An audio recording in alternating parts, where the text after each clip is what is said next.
What's up guys? Welcome to AnimeKouhai. If you'd like to help me out, please hit the like button and subscribe to my channel. So, who should be dealing with whom? If I could. Veyron began. What? Ultima responded with a somewhat tense tone in her voice. To be honest, I haven't settled my score with Marco yet. I think I would definitely prevail over him the way I am right now.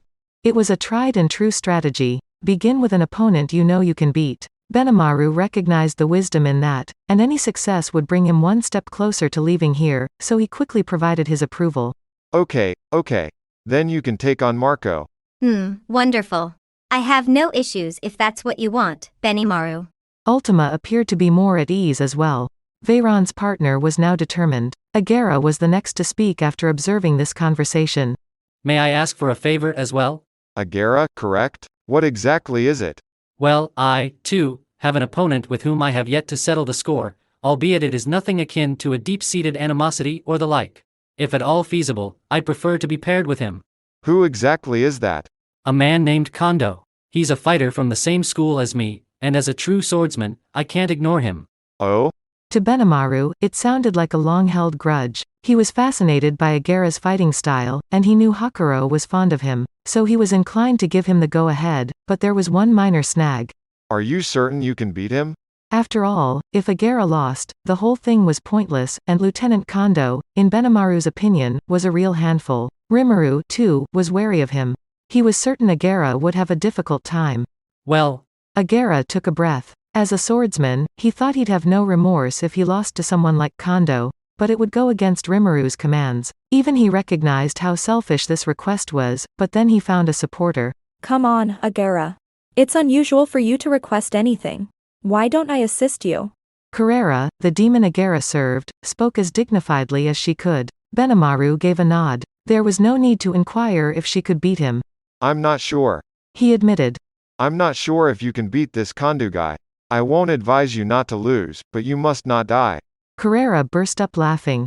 Of course not. Besides, why don't we put Agera to the test? We'll have to wait and see if winning truly opens the next gate. I'd recommend running this trial on our weakest opponent. I agree. Xian has already left, but this technique is pointless if you can't fight again after you win. This is quite true. It's possible that only a few people will be able to take on Lady Velgrund, but she's a proud woman, so I doubt she'd lie about it. Naturally, Benimaru had considered this possibility. He had considered having Xian try it when she returned, but if Agera's group wanted to go first, there was no reason to stop them. Okay, so, how are you going to tackle this? I'll make Agera the primary fighter and have Esprit help him. That will demonstrate whether only the guy who scored the kill is capable of taking on the next task. Bring Zonda along with you. He's a healer, therefore he won't be much help against stronger opponents. Zonda was no wimp, but he'd have an uphill battle against a Saint-class foe. Ultima didn't think it was a huge deal if he was barred from the following challenge. There was no need for him to risk his neck in a perilous conflict when he could just sit here and heal teammates returning from their gates. With that in mind, no one spoke out in opposition. Okay. You three, Agera, Esprit, and Zonda, will be tackling this gate. Benimaru pointed out a gate through which one of the 4 Imperial Knights entered, the enormous spear-toting guy who referred to Benimaru as a puny little worm. Benimaru considered choking him to death with his own hands but opted to delegate this responsibility to Agera instead. very well. We will not fail you. I promise you, victory will be ours. So the 3 of them entered the gate and proceeded to their combat.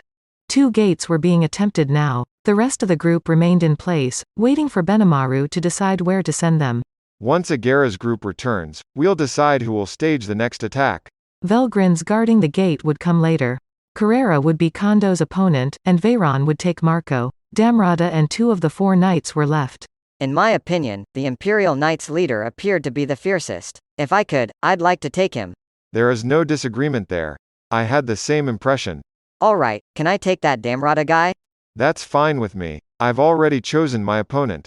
Damrada and the remaining knights appeared to Benimaru to be roughly equally powerful. He was unconcerned about this. Does that sit well with you, Zoe? It is. That leaves the dual-bladed knight. I think we are a good fit, so I have no issues with that. Good. Then it's settled. For a little while, Benimaru was deafeningly silent. I have to say, He said uneasily. this is troublesome for me. What's wrong? Zoe inquired. They never disclosed their names.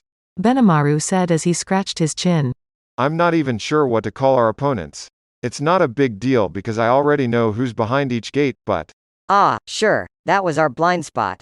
So there's nothing to be concerned about. All you actually need to know is the name of the person you're going to kill.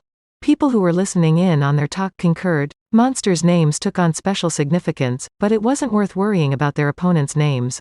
Besides, their adversaries, Agera, Esprit, and Zonda were in good spirits as they crossed through the gate. Behind it was a circular structure that looked like a combat arena, and within stood a lone man.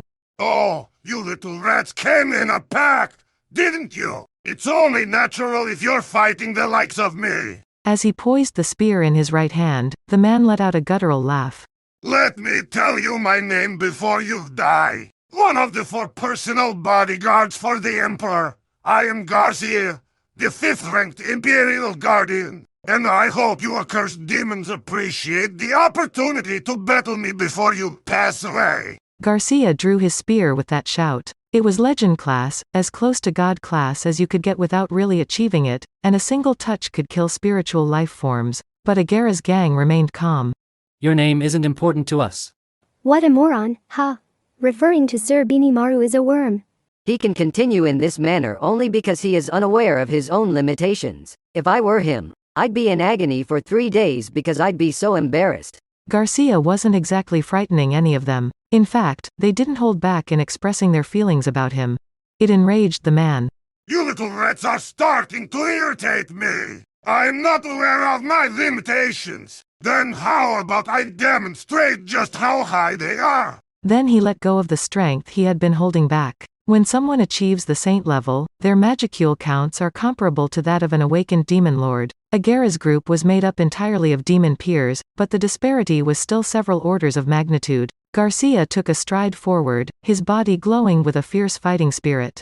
That alone caused the marble floor of the arena to crumble.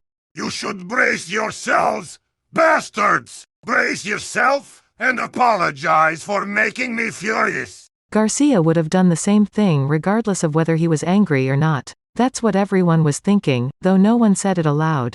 Agera chose to wait, his hand on the sword slung about his waist, to see how his opponent would react. Even a single hit would undoubtedly cause significant harm, therefore he preferred to concentrate on defense for the time being. Meanwhile, Esprit planned to utilize Agera as a shield, pelting their attacker with magic from afar. The more Garcia concentrated on Agera, the more time Esprit had to cast powerful spells. She was as carefree as she could be, knowing she could fight in complete safety.